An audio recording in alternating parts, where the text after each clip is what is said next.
and I will be your teacher in music,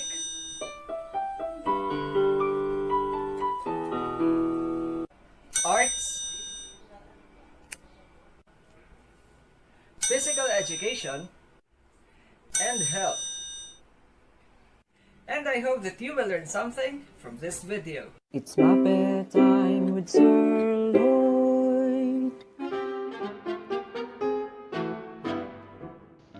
Hi! In this video, we will discuss the historical background and characteristics of classical music. The classical period is from 1750 up to 1820. It was also known as the Age of Reason or the Age of Enlightenment. This period continues the long trend that started with the Renaissance, for as in the Renaissance and Baroque period, there was a continued interest in science and logic. People's desire for learning intensified. More and better institutions of learning were established. King Louis XIV founded the French Academy, which established the idea of classicism as a philosophy.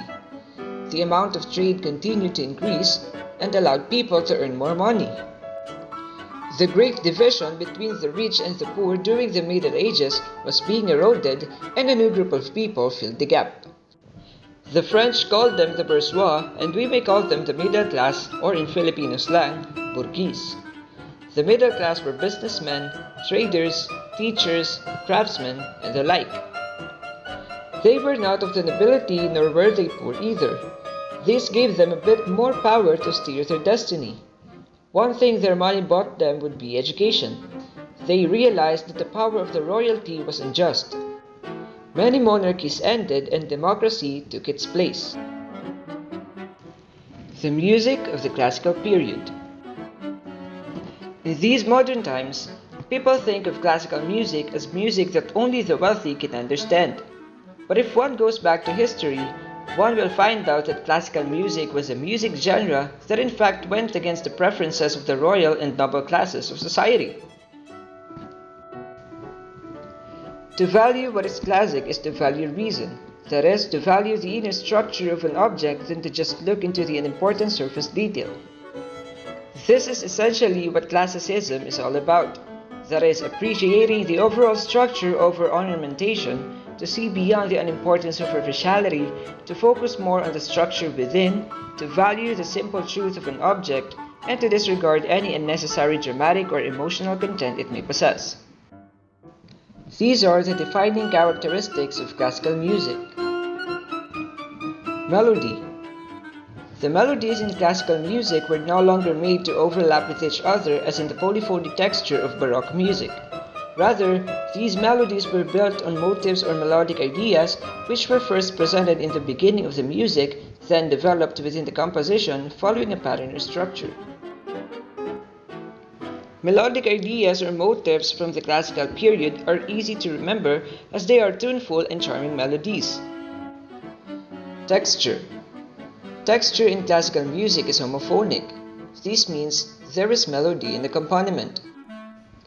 Most often, the melody stands out prominently and the others form a background of harmonic accompaniment. In the music of the classical period, slow changes in harmonic chords create a more graceful sweep as well as a feeling of lightness and clarity of phrasing in the music. Dynamics. There is a wide range of views of dynamics in music of the classical period. Because of the invention of the pianoforte, which we now call piano, classical music employed a wide range of dynamics of piano, forte, crescendos, decrescendos, and many more. The piano or pianoforte quickly replaced the harpsichord. Instrumental music. Instrumental music became more prominent than vocal music during the classical period. Larger and more standardized orchestras were organized. These quickly developed the homophonic texture of the music. Secular music. Secular music became equally important as sacred music during this period. However, the new practice of public concerts reflected the new view that music should be written and performed for the enjoyment and entertainment of the common people and not just for the church or nobility. And that's it for this video. I hope that you learned and had fun at the same time. See you on my next video. Bye!